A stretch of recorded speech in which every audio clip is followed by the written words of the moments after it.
Kelsey Berreth was born on September 15, 1989 in Washington State. She grew up in the lakeside city of Moses Lake, where her family operated a hay farm. She spent her days driving tractors and bucking bales of hay alongside her younger brother Clint. The two were inseparable growing up, doing everything together on the family property. Her best friends formed what they described as an unbreakable bond among themselves. They stated plainly that Kelsey was beautiful and appeared to be a soft, prissy girl on the surface. But deep down, she was a country girl through and through, someone who was not afraid to get her hands dirty. Kelsey was also a person of deep faith. She grew up worshiping and attending school at the Moses Lake Seventh-day Adventist Church, where her family was an integral part of the congregation. Parishioner Sandy Larson later reflected on watching Kelsey grow up, saying, "They were just a loving family. Everybody loved them and everybody loved Kelsey. We just watched her. She matured through the years, turned into a beautiful young lady."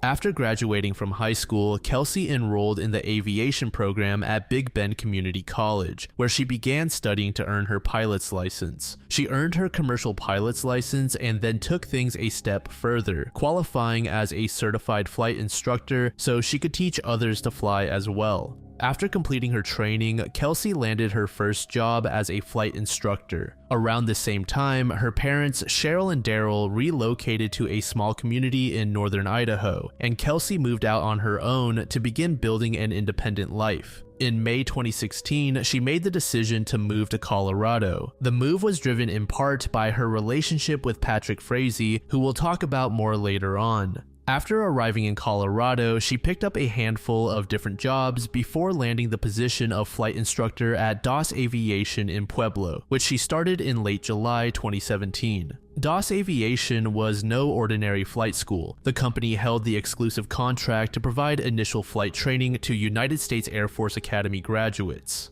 Kelsey was one of only a handful of female instructor pilots in the program, training the next generation of Air Force aviators in aircraft navigation and basic flight operations. As for the previously mentioned Patrick, Kelsey encountered his profile on a dating site in 2015 while she was still living in Washington. He was 32 years old at the time and appeared to be a quiet and rugged man living on a 35-acre ranch in Florissant, Colorado. Patrick worked as a farrier and rancher, making his living trimming and shoeing the hooves of horses and donkeys across the region. His acquaintance Clint Klein, who had known Patrick for about 7 years, described him as a laid-back, solitary figure who was wholly dedicated to ranch life. Patrick also trained cattle dogs on his property, and the ranch housed a variety of animals that required daily care and attention. For Kelsey, a country girl, a rancher was exactly the kind of man she was drawn to. The connection that formed between the two was immediate despite the staggering distance. But whatever spark ignited over the dating platform was strong enough for Kelsey to consider uprooting her entire life. Before Kelsey made the move, the couple maintained a long-distance relationship. Patrick lived on the ranch with his mother, Sheila, who was a constant presence in his daily life. Sheila had lived on the property for roughly 20 years, and Patrick had remained there as well. His older brother Sean, a police officer, had moved away and was not particularly close to Patrick as in recent years.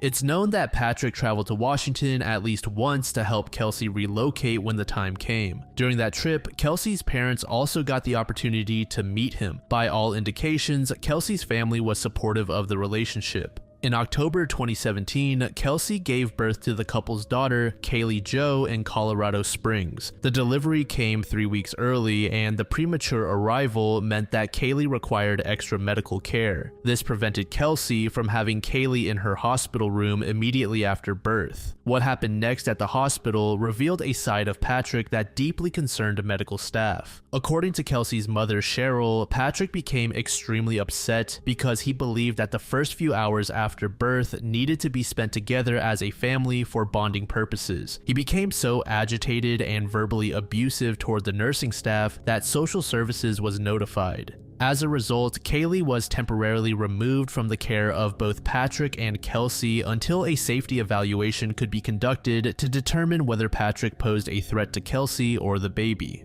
The incident was eventually resolved and the family was reunited, but Patrick's reaction did not fade from memory. Cheryl told investigators that Patrick later said he should have killed the nurse who had reported them to social services. He apparently repeated the sentiment in a joking manner at Kaylee's first birthday party the following year.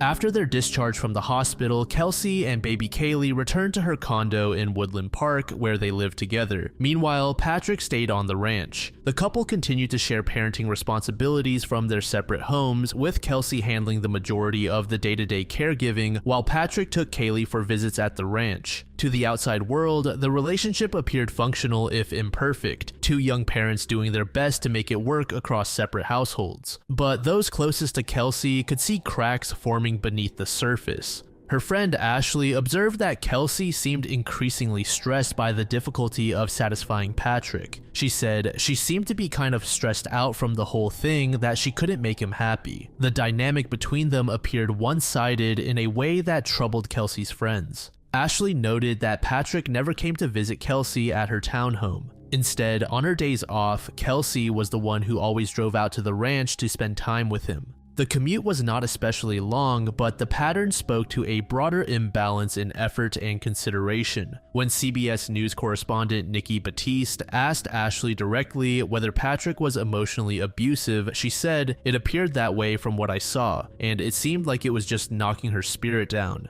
At the same time, she made clear that Kelsey never reported or described any physical abuse. The damage, as Kelsey's friends perceived it, was more subtle, a slow erosion of confidence and joy. Where this case takes a significant turn is with the introduction of another woman named Crystal Lee Kenny. Kenny was the woman with whom Patrick was having an affair. Kenny's friend Michelle later told the public that she thought Patrick was an incredibly dangerous person. She was quoted saying, "I think he is a true narcissist. He's a master manipulator. He probably manipulates every single person that comes in contact with him because he thinks he can." Kelsey was only somewhat aware of the situation between Patrick and Kenny, but it seemed as though she believed the extent of that relationship was one-sided. Patrick told Kelsey that he had no interest in Kenny and that she was no more than an ex who still wanted to be together, which was, of course, a lie.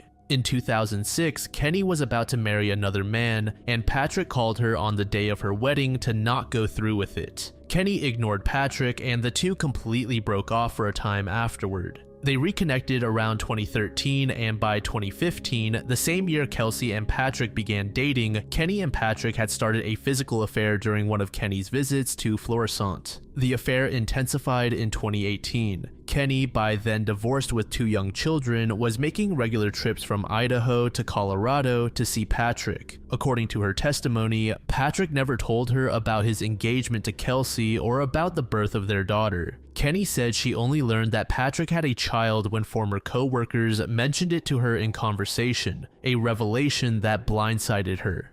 In early October 2018, Kelsey's parents flew out to Colorado to celebrate Kaylee's first birthday. Cheryl described the visit as short and uneventful, but wanted to return for Christmas. They noticed no sign of trouble, but in the background, something terrible had already been set into motion. Throughout the summer and into the fall, Patrick had been telling people around him a very different version of who Kelsey was. To his acquaintances, to family, and most critically to Kenny, Patrick painted Kelsey as a dangerous, unfit mother. He told Kenny that Kelsey was an alcoholic and had slammed a refrigerator door on Kaylee's hand. He claimed she had failed to properly secure a baby gate, putting the child in danger. He said he had gone to Child Protective Services for help, but that the abuse was too subtle for anyone else to detect. Patrick framed himself as a desperate father watching helplessly as his daughter was harmed, and he framed Kenny as perhaps the only person who could help him protect the child.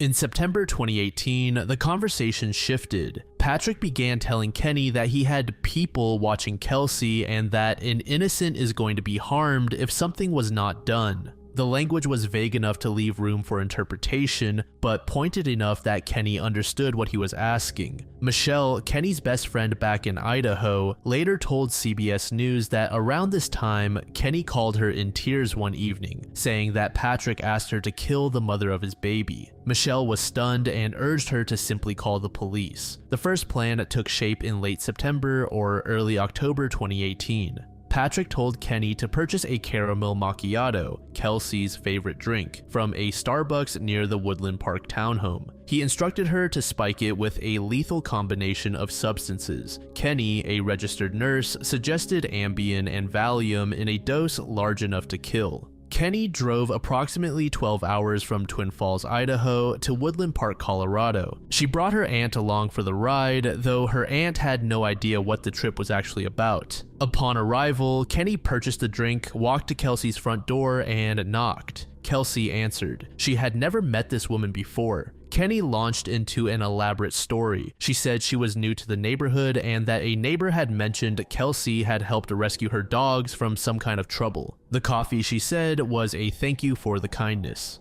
Kelsey was confused. She told Kenny she had not helped anyone with their dogs, but she accepted the drink, thanked her politely, and closed the door. However, upon consuming the drink, Kelsey did not die. For whatever reason, Kenny decided to not follow through with her plan of poisoning the drink. Weeks later, Patrick called Kenny again. He told her he would leave a metal pipe from the bed of his truck at the front gate of his ranch property for her to pick up. The instructions were blunt. Drive to Kelsey's townhome at night, wait for her to come to the door, and hit her in the back of the head. Patrick told Kenny, "It's not that hard, make sure there wasn't a lot of blood and no one sees you." Afterward, she was to put the body in a garbage can and drag it away.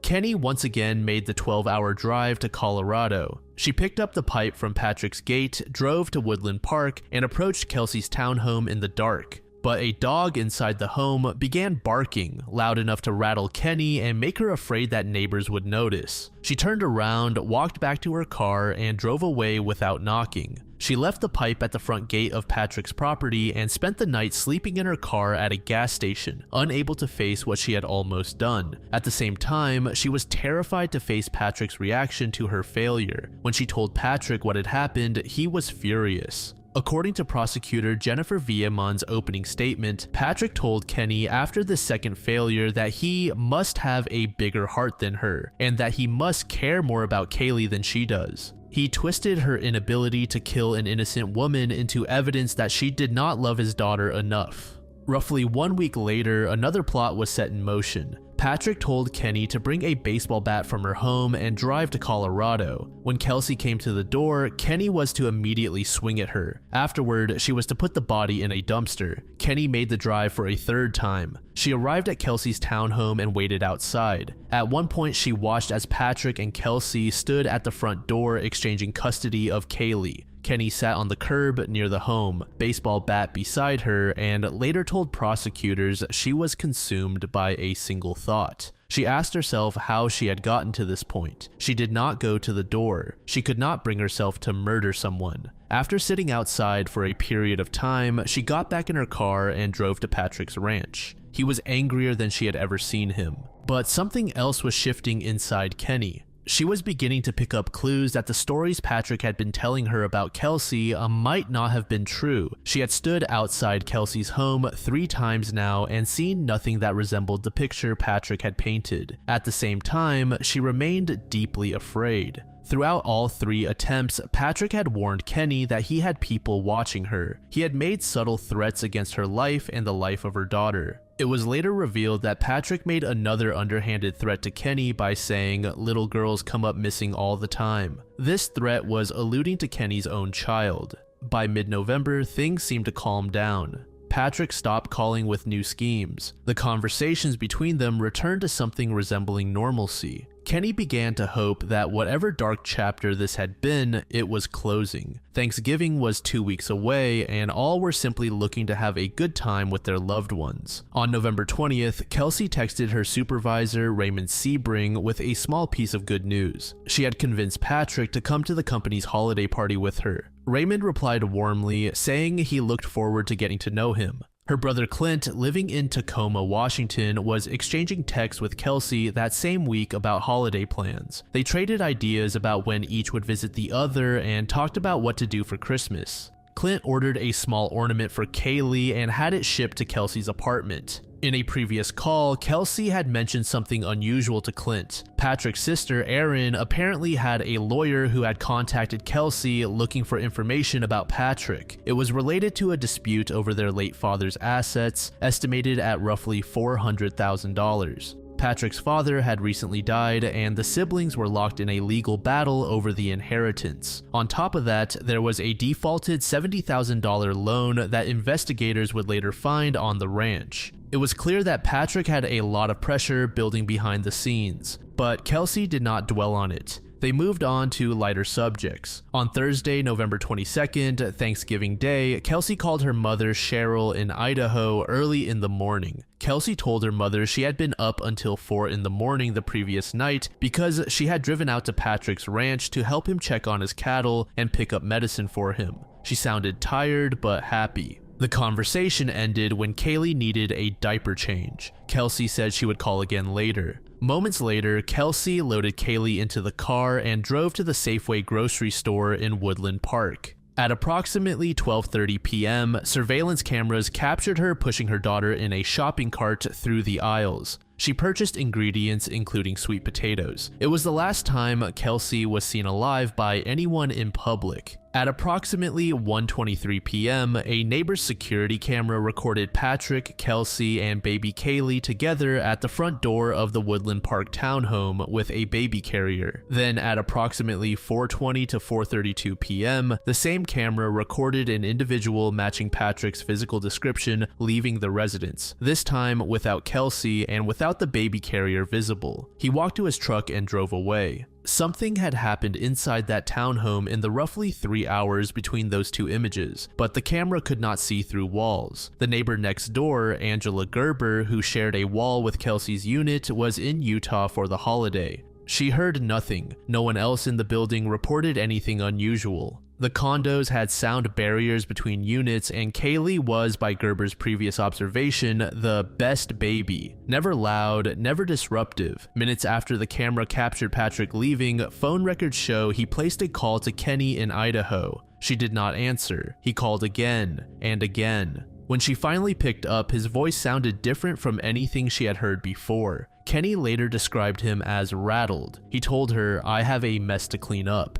He did not say outright what had happened, but he gave her enough detail to understand. He told her she needed to come to Colorado. He told her to bring cleaning supplies and to look inside a vent for a tooth. Kenny stated that she could not come that same day. She said she would drive out on Saturday. That night, during a long phone call around midnight, as Kenny had stopped at a gas station in Wellington, Utah, midway through the drive, Patrick provided more detail. He described what she would find inside. There was going to be a lot of blood, concentrated mostly in the living room. He told her to bring trash bags for anything that could not be cleaned. According to Kenny's testimony, Patrick eventually described how it happened. He told her he had taken a sweater from Kelsey's bedroom and used it to blindfold her, tying the sleeves behind her head. He told her they were going to play a guessing game. He had set out scented candles and asked her to identify each one by smell while her eyes were covered. While 1-year-old Kaylee sat in a bouncer in a back room, Patrick grabbed a baseball bat and struck Kelsey anywhere between 10 and 15 times in the head. According to Patrick, Kelsey's last words were, "Please stop."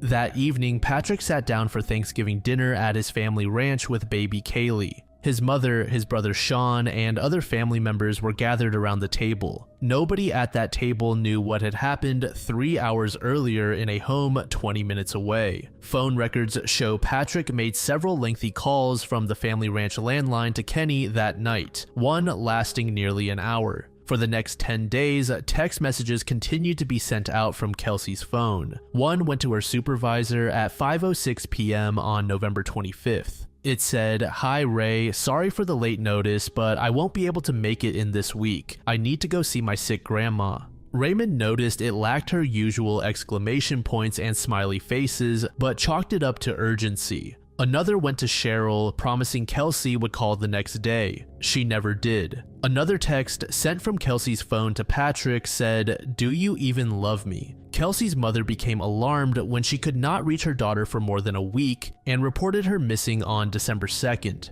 Woodland Park Police conducted a wellness check on Kelsey's residence. Her vehicles were still in the driveway. Food was left on the table. Her suitcase was at home, but her phone, purse, and keys were missing. At a December 10th press conference, Cheryl made an emotional public plea saying, "Kelsey, we just want you home. Call us if you can, and we won't quit looking." Patrick told investigators that Kelsey had broken up with him the day before Thanksgiving and that they had agreed to split custody of Kaylee. He claimed she had left the baby with him while she figured out what she was going to do. He painted Kelsey as unstable, telling Cheryl that she might have put her phone on Do Not Disturb to study her mind. The turning point came when Kelsey's brother Clint visited her home and discovered what appeared to be blood on the base of the toilet. When investigators returned with luminol and other blood detection chemicals, they found traces of blood on the bathroom ceiling, wall outlet, bathtub, doorknob, and numerous other surfaces throughout the bathroom. DNA testing confirmed the blood was Kelsey's. Cadaver dogs also detected the presence of human decomposition near her car in the driveway.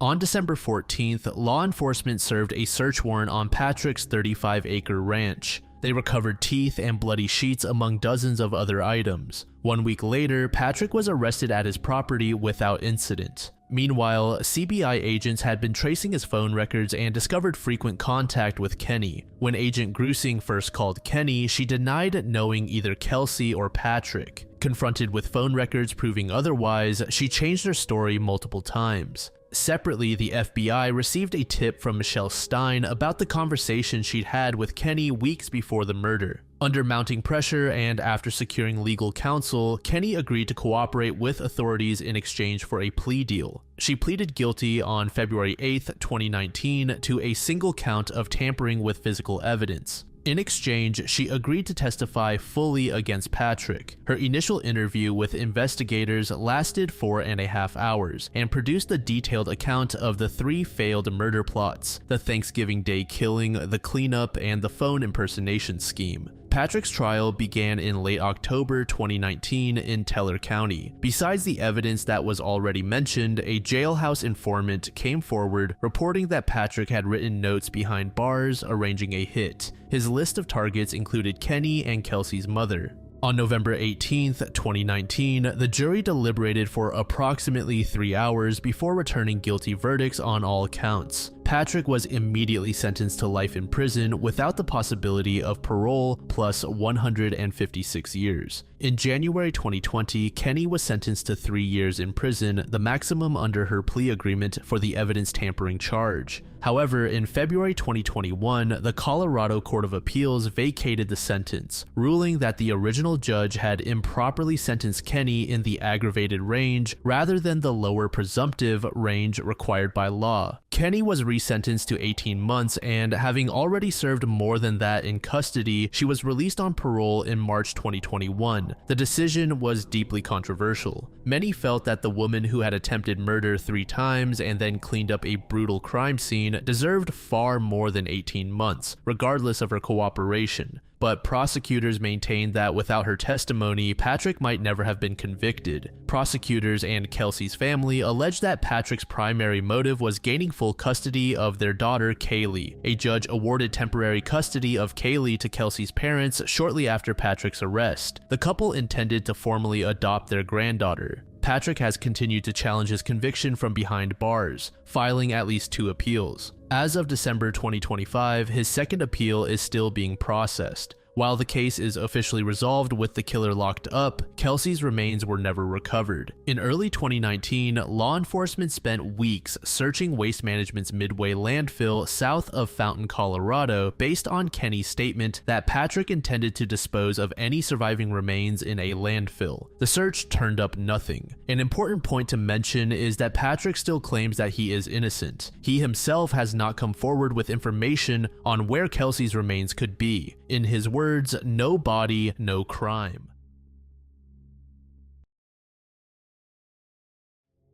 Ronald and Susan Klungness lived in a mobile home in Bonnie Lake, Washington, a community in Pierce County situated east of Tacoma and near the city of Sumner. By the mid-1990s, the couple had been married for 15 years. Ronald, who was 52 years old in March of 1996, had spent a significant portion of his career working at Boeing. He worked there long enough to have received a gold Seiko quartz watch, engraved with his name and a message thanking him for 30 years of service. Susan, 53, had also worked at Boeing as a computer operator before a knee injury forced her into disability retirement. Despite the injury that ended her professional career, she remained active in her community. She was a devoted churchgoer, a regular volunteer at her congregation, and attended a Bible study class every Wednesday. At home, she filled her days making crafts and working on the family computer, but the household was not without its difficulties. Ronald later acknowledged that his marriage to Susan had been troubled at times. The couple had separated once before, and their arguments were frequent enough to have a visible impact on their son. But by the early months of 1996, the family appeared to be in a stable period. Their son was the center of the household. Jeffrey was born on December 9th, 1981, and by the spring of 1996, he was 14 years old. He was roughly 5 feet 10 inches tall and weighed around 160 pounds. He had brown hair and blue eyes and was noted for slouching when he walked. Jeffrey was quiet. His father described him as shy but basically normal. Jeffrey did not have a wide circle of friends. He was the kind of boy who kept to himself, who was more comfortable in his own space than in a crowd. His interests included video games, soccer, and the card game Magic the Gathering. Additionally, his life was more complicated than it looked from the outside. He was dyslexic and had a speech impediment, both of which created real challenges for him academically and socially.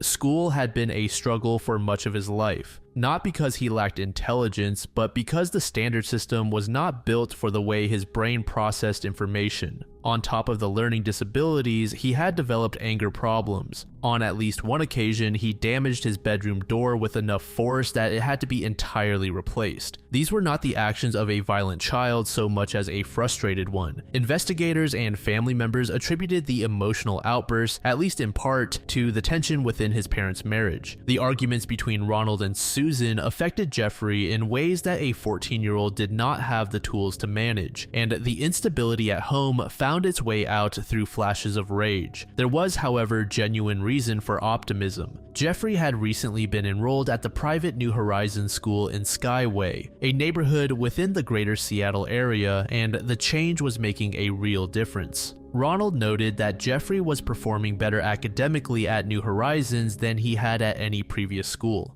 The smaller setting and the more individualized attention appeared to be giving Jeffrey the foundation he needed to start turning a corner. Jeffrey was also described as a homebody who would have no reason to run away from home. He was not accustomed to being on his own, had no history of leaving home, no independent means of supporting himself, and no known destination he might flee to. He was dependent on his parents and his routine. On a potentially interesting side note, he was also known to occasionally use the names Jeffrey Haynes and Stanley Ipkiss. Whether these were online handles, playful aliases, or something else entirely has never been fully explained. Around 1992 and 1993, the Klungness family was introduced to a man named Martin Malcolm. Malcolm was known within the church as someone who could be hired for odd jobs, home repairs, and various projects. Word spread that the Klungness family needed several of their rooms remodeled, and Malcolm was referred to them via their church community. Initially, the meeting seemed cordial enough. They discussed the arrangements, and Malcolm proceeded to complete the remodeling project.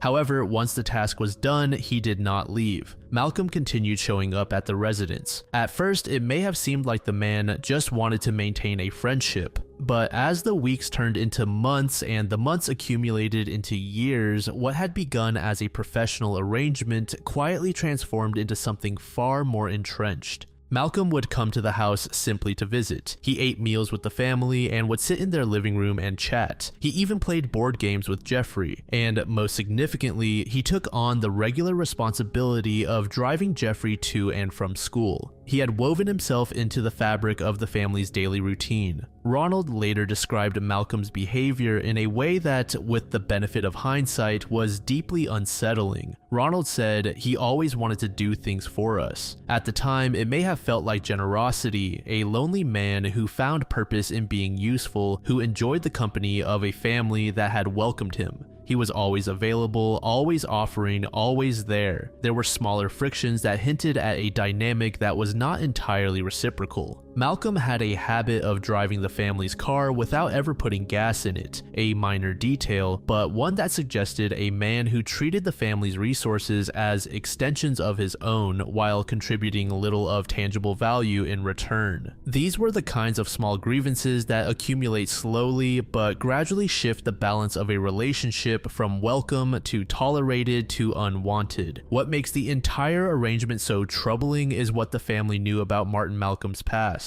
They were aware from the time of his introduction through the church that Malcolm had a criminal record. Specifically, they knew that he had been convicted of murder. In 1980, he had killed his estranged wife, Sonia. Sonia was just 19 years old at the time of her death and was the mother of Malcolm's child. Malcolm had stabbed her to death during a violent domestic attack. During that same assault, he also stabbed two of her friends, both of whom survived their injuries. Malcolm was convicted of second-degree murder and 2 counts of first-degree assault. Reports indicated that the jury chose the lesser murder charge not because they doubted Malcolm's culpability, but because they feared that a first-degree conviction could lead to the death penalty, a consequence they were unwilling to impose. Malcolm served 12 years in prison for these crimes. He was released in 1992, and after a couple of years, he came into contact with the Klungness family. They believed in second chances and redemption. Ronald believed he was extending grace to a man who had paid for his crime and was trying to rebuild his life. But eventually, the generosity had curdled. Susan had begun to feel that something about Malcolm's continued presence in their home was wrong.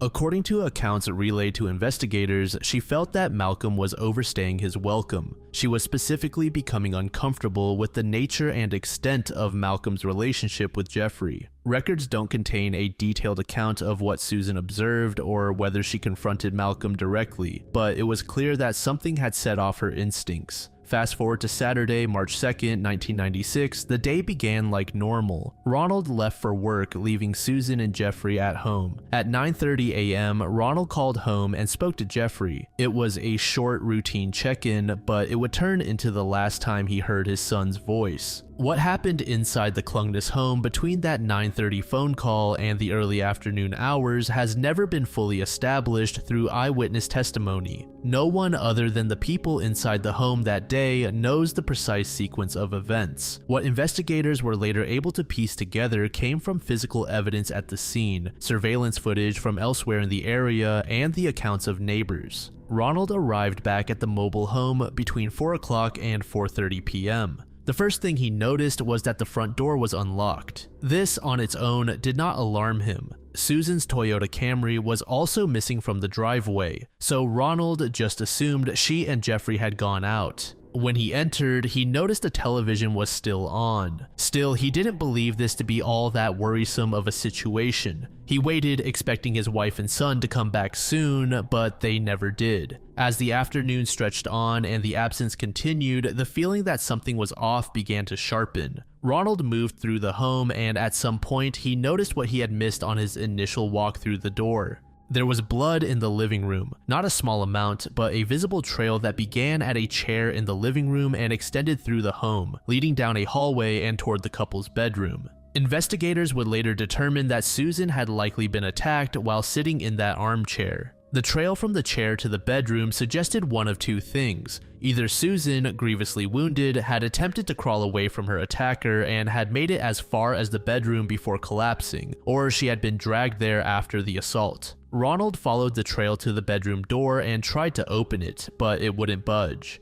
Something was blocking the door from the inside, pressing against it. What followed has generated considerable discussion amongst investigators as well as followers of the case. By his account, he struggled with the door but was unable to force it open. He didn't want to totally destroy the door, and he didn't want to immediately call the police. The reasons for this delay have never been fully explained, and they have been the subject of speculation ranging from shock and denial to darker theories. It was not until approximately 6:30 p.m., roughly 2 hours after Ronald first arrived home, that he was finally able to get the bedroom door open. The exact method by which he managed this is not detailed in public accounts. What he found on the other side was his wife. Susan was on the floor, her body slumped against the bedroom door, preventing it from being opened. She had either crawled to this position in her final moments, collapsing against the door as her injuries overcame her, or she had been placed there by her attacker. The physical evidence was consistent with both possibilities, and investigators never established with certainty which one was correct. Susan sustained multiple blunt force trauma wounds to her head and body. As Ronald processed the horror of what he had found, other details of the scene began to register. If Susan was home all along, then what happened to her vehicle and where was Jeffrey? Beyond these two details, several items were missing from the residence. Ronald's gold watch that he received from Boeing was gone, and approximately $700 in cash was also missing. Finally, Ronald called the police. Their immediate response was to determine the whereabouts of Jeffrey. He had been in the home that morning when Ronald spoke to him on the phone at 9:30. The possibilities were limited, and none of them were good. Either Jeffrey had witnessed his mother's murder and fled, or he had been taken from the home by the killer. There was also the theoretical possibility that Jeffrey had left the home voluntarily before the attack occurred and was simply unaware of what had happened. But this seemed increasingly unlikely as the hours passed, and he made no contact with anyone. From the very first hours of the investigation, Ronald was clear and unwavering about what he believed had happened. The idea that Jeffrey killed Susan was raised, but Ronald rejected it immediately. He acknowledged that his son had anger issues at times, but stated that he was not capable of such brutal violence, especially not toward his own mother. Investigators, for their part, appeared to share Ronald's opinion. Jeffrey was not treated as a suspect in his mother's death at any point during the investigation. What Ronald believed was that Jeffrey had seen something terrible and had been seized by the person responsible. In his mind, Jeffrey was alive and being held somewhere. In the days following the murder, authorities mounted a significant effort to locate the missing teen. Deputies from the sheriff's office distributed flyers throughout the Bonnie Lake area, canvassing neighborhoods and asking residents whether they had seen the boy. A National Guard helicopter was deployed to conduct aerial searches of the surrounding terrain. Bonnie Lake in 1996 was a community that was still in the early stages of development, less built up than it would become in later decades, with large stretches of undeveloped land, wooded areas, and rural terrain surrounding the residential areas. The search efforts were called off around March 11th, approximately 9 days after Jeffrey's disappearance. By that point, the initial urgency of a missing child case had given way to the grimmer reality that Jeffrey was unlikely to be found alive in the immediate area. If he had been taken, he could be anywhere. If he had been killed, his body had been concealed well enough to evade both ground searches and aerial surveillance. Investigators later learned through neighbors that Malcolm was with Jeffrey at approximately 11:30 a.m. on the day of the murder. According to these accounts, Malcolm was taking the boy to get a haircut. Given his history, Malcolm immediately became the prime suspect. It was also stated that Malcolm showed no sign of distress or urgency, which led investigators to believe that the murder had occurred sometime after his outing with Jeffrey. However, it was also possible that Jeffrey simply had no idea about the incident, making it still possible that it had occurred earlier. These same witnesses added that Jeffrey also appeared normal. Shortly after the haircut, around noon, a surveillance camera mounted on a drive-through bank ATM showed Malcolm sitting in the driver's seat of Susan's Toyota. He withdrew about $300 from Susan's account. From the camera's angle, there was no obvious sign of Jeffrey in the vehicle. However, the footage was not the only evidence of who was in the car at that moment. A woman who was waiting in line behind the Toyota at the drive-thru told investigators that she had seen a young person in the vehicle with Malcolm. She could not provide a clear identification, but her account was consistent with Jeffrey being in the passenger seat while Malcolm conducted the withdrawal. No additional witnesses came forward to report seeing Jeffrey after this visit to the bank. At approximately 4 a.m. on March 3rd, roughly 12 hours after Ronald had first arrived home, Susan's Toyota Camry was found abandoned at a convenience store in Auburn. The car was simply parked there, left at a convenience store in the middle of the night, as if its driver had stepped out and walked away. Later that same day, Malcolm walked into a police station and turned himself in. But the nature of what he was turning himself in for was odd. He did not come forward to confess to a murder or report an incident involving Jeffrey. He came forward to admit that he had taken Susan's car without permission. Malcolm's account of March 2nd went as follows. He had been at the Klungness residence that day to pick up Jeffrey to get a haircut. He acknowledged driving Susan's car and withdrawing money from her account. But Malcolm's story diverged sharply from the evidence at a critical juncture. According to Malcolm, after the haircut appointment, he had dropped Jeffrey off back at the family's home at approximately 12:30 p.m. He claimed he then left the residence to run an errand of his own. When he returned to the Klungness home at approximately 2 p.m., Malcolm said he found Susan dead inside the house. He claimed that upon discovering her body, he had panicked and fled in Susan's car rather than call the police. Quickly after giving this statement, Malcolm refused to provide further details or cooperate with the investigation. Almost immediately, Malcolm hired an attorney. With representation in place, he declined to take a polygraph test. More significantly, he refused to speak to investigators about Susan's murder or Jeffrey's disappearance. With Malcolm refusing to cooperate and the available evidence insufficient to support a murder charge, the prosecutor's office could only charge Malcolm with possessing stolen property. He was convicted of the vehicle charge and sentenced to 45 days in jail. Malcolm served his time and was released. He walked out of jail and back into the community as Ronald was left to wrestle with the question of what had happened to his son. For 21 years, the case existed in a kind of limbo. Investigators believed they knew what had happened and who was responsible, but had no way to prove it. Then in October 2017, a discovery made by a group walking through a forest changed everything. This forest was located in a small community called Greenwater. The forests surrounding the location are heavily wooded, and the wilderness areas that border the community stretch for tens of thousands of acres in every direction. Human foot traffic off the highway was uncommon and only really occurred in the fall. October is peak season for mushroom foraging in western Washington, and as such, many foragers are taken off the beaten path, pushing into thicker, untraveled vegetation. The exact details of how the discovery was made are unclear, but the group of foragers eventually stumbled upon human remains. They immediately called the police, and when they arrived, they saw what appeared to be part of a human skull. Deputies and investigators conducted an initial search of the surrounding area, looking for additional bones, clothing, personal items, or any other evidence that might be associated with the skull fragment. The search came up empty. No additional remains were located in the immediate vicinity during this first effort, which was not necessarily surprising. 21 years of exposure to the elements can scatter, degrade, and bury remains across a wide area. From there, the fragment was sent to a forensic anthropologist at the King County Medical Examiner's office for a more detailed skeletal analysis. The forensic anthropologist's findings determined the remains to have belonged to a teenage male. Equally significant was the damage pattern on the skull. The anthropologist identified marks and fractures consistent with blunt force trauma. It did not take long for investigators to dig up the Klungness case and labeling it as a strong potential match for the Greenwater remains. By August 2020, mitochondrial DNA testing was performed comparing the skull fragment to a sample provided by Jeffrey's maternal half-sister. The test returned a positive match, providing the first indication that the remains belonged to Jeffrey. With that confirmation in hand, investigators returned to the Greenwater area in September 2020 for a more extensive search. Over the course of several days, the team covered a broader area near the original discovery site. They recovered additional evidence, including a fibula bone and several articles of clothing, all found in the same general vicinity. In April 2021, these remains were also confirmed to have belonged to the same individual. With Jeffrey positively identified and the cause of death established to be the same as his mother's, investigators moved toward formally charging Martin Malcolm with murder.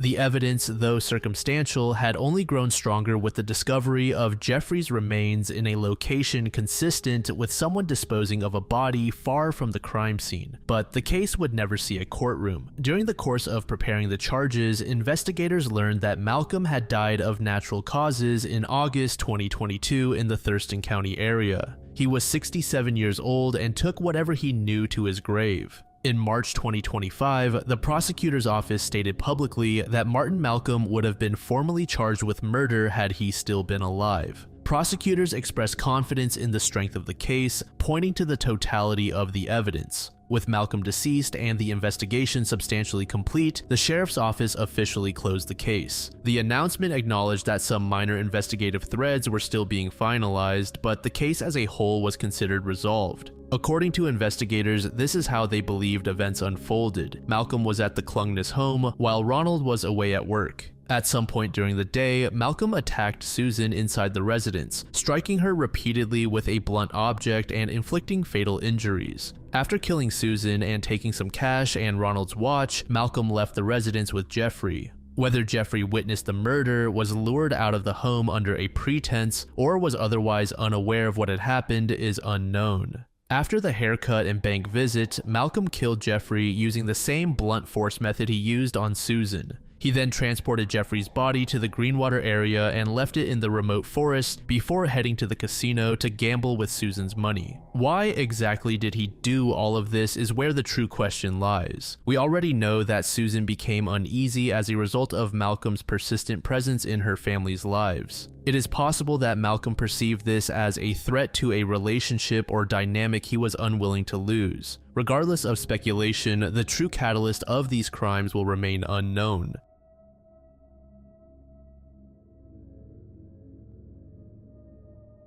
Jeanette Ralston was born in Germany in the early 1950s. Her exact date of birth and the specific city have never been made widely public. Very little has been reported about her childhood overseas or the circumstances that eventually led her to leave Europe and settle in the United States. What is known is that by her early 20s, Ralston had made her way to the San Francisco Bay Area of Northern California, a region that in the 1970s was undergoing rapid cultural and demographic transformation. She was a young immigrant navigating life in a new country, trying to build something for herself and her family in one of the most dynamic and occasionally volatile corners of America. Before settling in San Mateo, California, Ralston had resided in Benicia, a small waterfront city in Solano County situated along the northern bank of the Carquinez Strait. Benicia in the 1970s was a community in transition. Once a blue-collar town with a population of roughly 7,000 people, the city was in the middle of a sustained growth period that would see it add approximately 1,000 new residents per year between 1970 and 1995.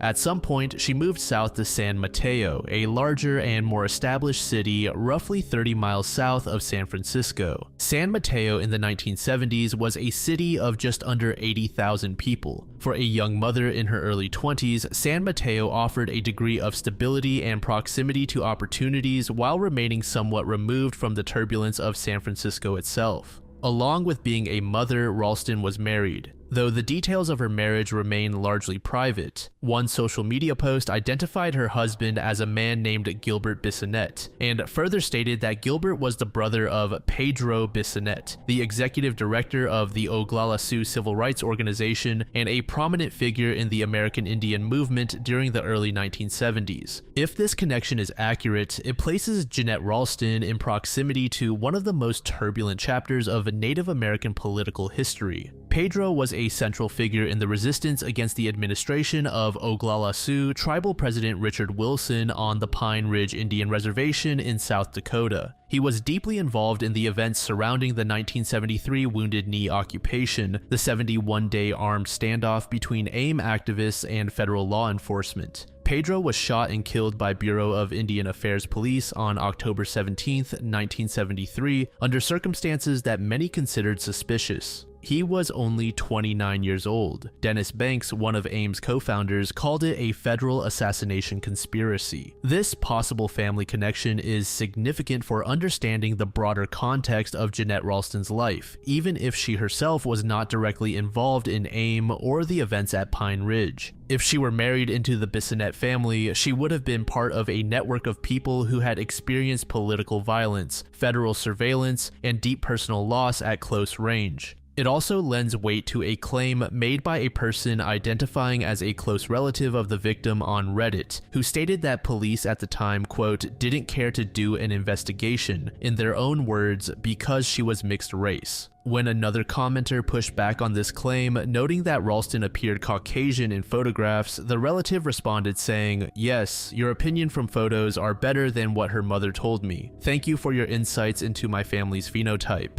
The exchange suggests that Ralston's racial identity was more complex than what might be assumed from the surface, and that this complexity may have played a role in how seriously law enforcement treated her case in its earliest and most critical hours. By early 1977, Jeanette Ralston was around 24 years old. She had recently separated from her husband and was by several accounts in a period of personal discovery. She was a young mother to a 6-year-old boy named Alan, and she appeared to be looking ahead, trying to figure out what the next chapter of her life would look like. Divorce in 1977 still carried a social stigma in many communities, though it was becoming increasingly common across the country. On the night of January 31st, 1977, she had plans to go out with friends. The group met at a bar called the Lion's Den, located at 1500 Almaden Road in San Jose. San Jose sat roughly 30 miles south of San Mateo. When Ralston arrived, she was described as happy to be out of the house and around friends. It was her first event in a long time that she was genuinely looking forward to. Ralston and her friends were dancing, talking, drinking, and having a good time. She was smoking her favorite brand of cigarettes named Eve. The cigarettes themselves were distinctive, long and slim with a floral design printed directly on the filter end. The packaging was similarly decorated, adorned with flowers. These cigarettes would go down as the single most important piece of physical evidence in the events that followed. The evening progressed without incident, when suddenly, after midnight, Ralston told her friends she was stepping outside. She said that she would be back in 10 minutes. Her friends noticed, however, that she was not stepping outside alone. She was leaving with a man, someone none of them recognized. Her friends were uneasy and urged her not to go, but Ralston waved off their concern. There has been considerable speculation about what prompted Ralston to leave the bar with a man she did not know. Her friends could offer no clear explanation because they themselves did not understand it. One possibility that has been frequently raised is that the man could have been enticing Ralston with illegal substances. Regardless of the reason, she did not come back. The promised return within 10 minutes quickly passed, and her friends knew that something was wrong. They would eventually report everything they had seen and heard to law enforcement. Investigators would use their accounts to produce a composite sketch of the man Ralston was last seen leaving with. Detectives also took audio recorded statements from the key witnesses, but with essentially no real evidence to work with, officials didn't really have a solid foundation to start on. However, this would soon change.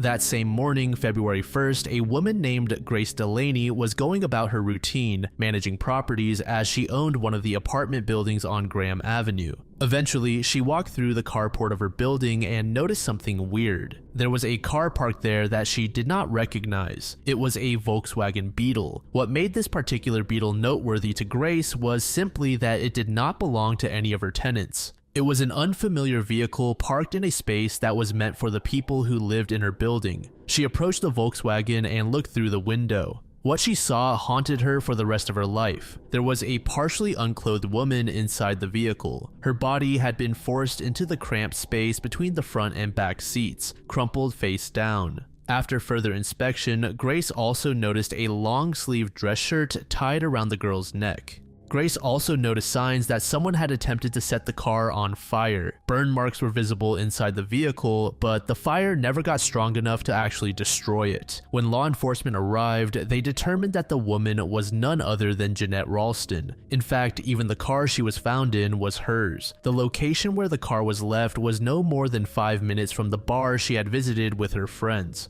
At the scene, investigators found Ralston's pack of Eve cigarettes inside the car with a thumbprint left behind. Biological material was also recovered from the dress shirt around Ralston's neck and her fingernails. The fingerprints recovered from the scene were submitted to the FBI's fingerprint database. In 1977, the fingerprint records were maintained on physical cards. Millions of them were filed and cross-referenced in a massive archive. Searching for a match required either having a specific suspect whose prints could be compared or conducting a broader search, which could become impractical depending on the scale due to the time period. Without a name to attach to the fingerprint and without a witness who could positively identify the unknown man from the bar, the investigation began to lose momentum. For 47 years, the suspect remained anonymous. And then, in the summer of 2024, a name finally emerged from the FBI's database: Willie Eugene Sims. Sims was born in the mid-1950s, placing him at approximately 21 years of age at the time of Ralston's death. Very little has been made public about his early life. What is known is that by January 1977, he was serving as a private in the United States Army, stationed at Fort Ord in Monterey County, California. Fort Ord was one of the most significant military installations on the west coast of the United States. At its peak, as many as 50,000 troops were stationed there in a single year. The distance between Fort Ord and the bar was roughly 68 miles, so Sims was obviously not a regular at the establishment. He had simply wanted to venture out of his immediate area, which eventually led him to the Lion's Den in San Jose and ultimately his chance encounter with Ralston. We're already aware of the events that followed Ralston's departure from the bar, but what happened in the months and years after that night reveals a pattern that makes those events even more disturbing in retrospect. In 1978, just 1 year after Ralston's death, Sims was convicted of assault with intent to commit murder. A jury found Sims guilty and he was sentenced to 4 years in state prison. After serving his sentence, Sims was released from prison and made the decision to leave California entirely. He relocated across the country to Ohio, eventually settling in Jefferson, a small village in Ashtabula County in the far northeastern corner of the state. As of the 2020 census, Jefferson had a population of just over 3,000 people. It is a quiet, modest, unassuming place, a location where a man with a violent past could, if he kept his head down, live for decades without attracting attention. And that appears to be exactly what Sims did. According to the New York Times, he had no criminal record after his 1978 conviction. He served his time, left California, moved to Ohio, and lived the next 4+ decades without another arrest or conviction. The pivotal development came thanks to a 2018 enhancement to the FBI's fingerprint search algorithm, which allowed for more precise and comprehensive matching against the Bureau's vast database of prints. This upgrade expanded the system's ability to find partial or degraded prints that older algorithms might have missed. In August 2024, Deputy DA Rob Baker made a decision he later described as a long shot. He directed that all of the fingerprints recovered from the Ralston crime scene be submitted to the FBI database one more time. This time, the result was different. The latent thumbprint found on Ralston's pack of cigarettes came back as a match to Willie Sims. After nearly 5 decades, the unknown man who left with Ralston finally had a name. However, while a fingerprint match was powerful, that alone was not enough to build an airtight murder case nearly half a century after the fact. Prosecutors needed more. It was later brought to officials' attention that Sims had registered his DNA sometime in early 2025. This created an opportunity for investigators to finally compare the DNA evidence they had obtained from the crime scene back in 1977. Promptly after testing the sample and the evidence, it was determined that the DNA found with Ralston was consistent with Sims. Equipped with dual confirmation, both local investigators and a group from California traveled to Sims's residence in Jefferson, Ohio for an arrest. By this time, Sims was 69 years old. He appeared at an extradition hearing on May 6, 2025, where he waived his right to contest an extradition order. He was subsequently transported back to California. As of the most recent reporting, Willie Sims remains in custody in Santa Clara County, held without bail on a single charge of murder. He had not entered a plea as of his arraignment, and his defense attorney has urged the public to withhold judgment while the legal process unfolds. His next scheduled court appearance was set for August 2025, and the case continues to move through the California court system. When told about the recent update, Ralston's son Alan had the following to say: "I'm just glad that somebody cared. You have undoubtedly made a 6-year-old kid happy after all these years. Thank you from the bottom of my heart on a job well done." Furthermore, Alan's birthday was approaching at the time of the arrest, and he described the news as feeling like a wonderful birthday gift.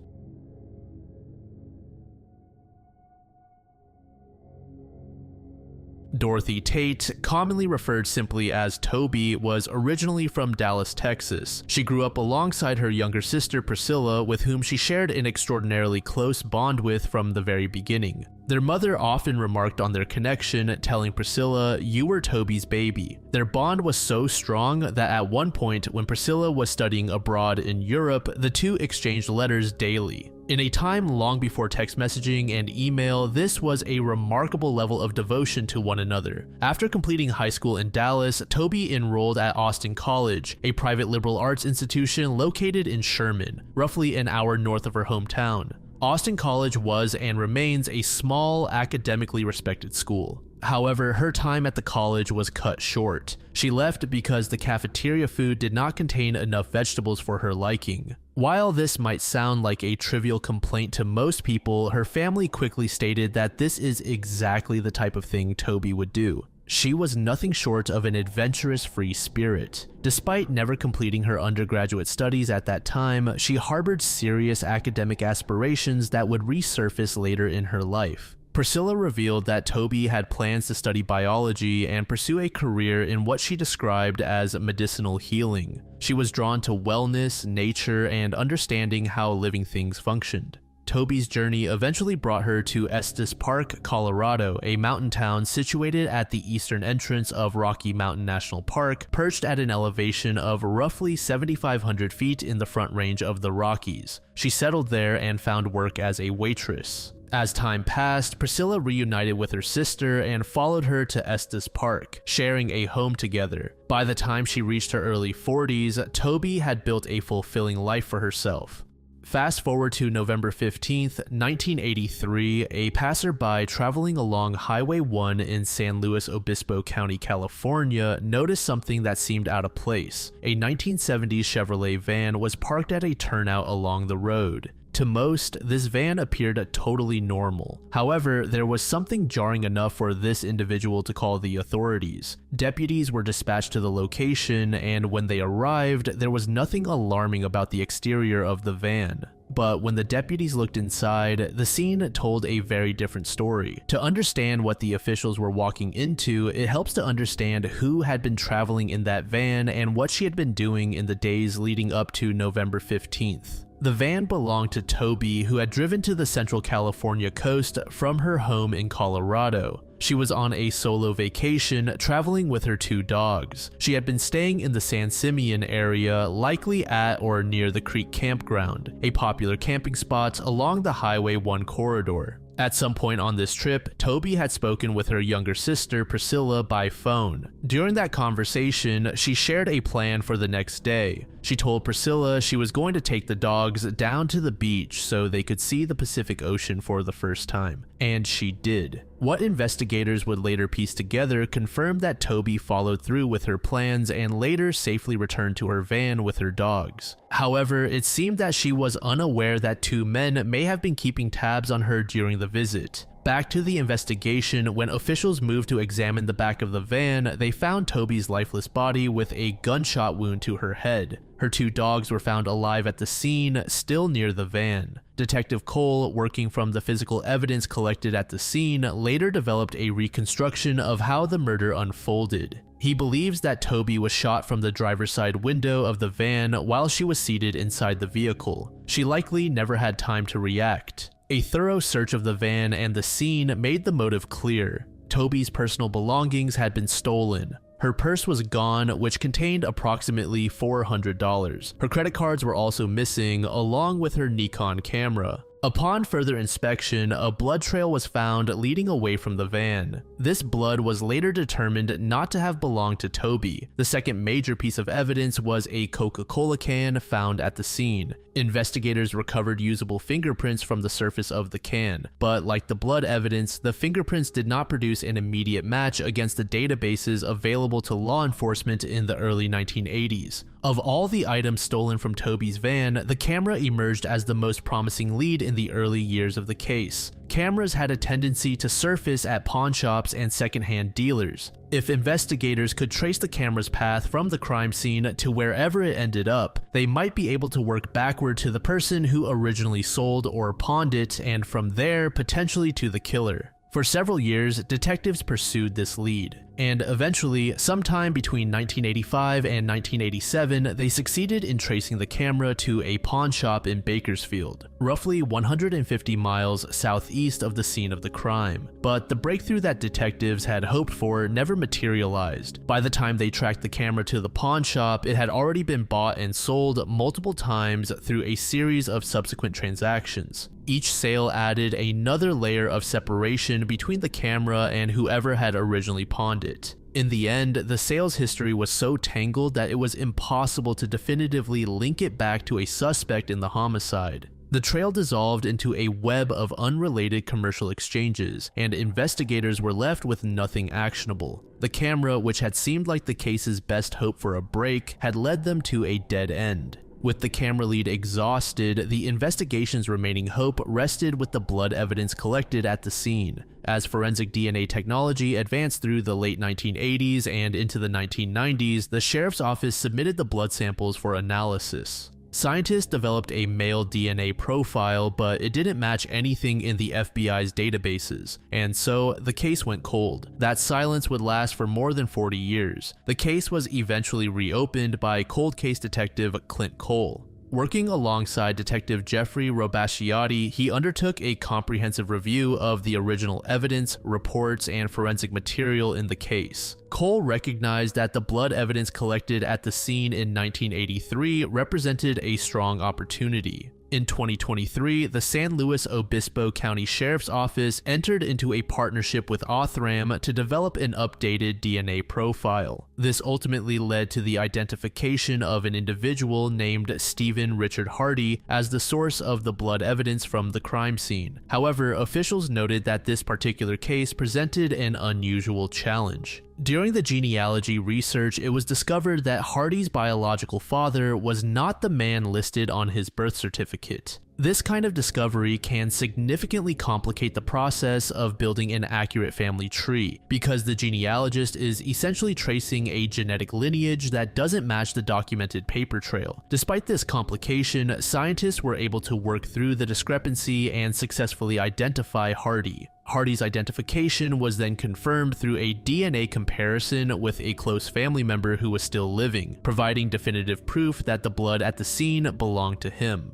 The second individual linked to the crime was named Charlie Sneed. While Hardy was identified through the DNA and genealogy process, Sneed was identified through the fingerprints that investigators had recovered from the soda can. Those prints were matched to Sneed, placing him definitively at the location where Toby was murdered. It was also revealed that Sneed had a documented history of violent behavior. Prior to Toby's homicide, he had, quote, cranked off a round while drunk in the middle of town. And then in 1985, just 2 years after the murder, he committed an aggravated kidnapping. Hardy, by contrast, had a less violent criminal record, with offenses described as more transient in nature, such as urinating in public. Both Hardy and Sneed were residents of Texas at the time of the 1983 murder, and unfortunately, both men died before the case was solved, meaning neither would ever face prosecution. At a press conference, Priscilla expressed profound gratitude to the detectives and forensic specialists who had worked to solve her sister's case after more than 4 decades. She said, "It's enabled me to put a period at the end of the sentence and we can lay Toby to rest, and I thank you all from the bottom of my heart." She expressed a desire to revisit the area where Toby was murdered, stating that she wanted to go down there because it was a location that Toby loved, and that she wanted to remember all of the happy things involving her.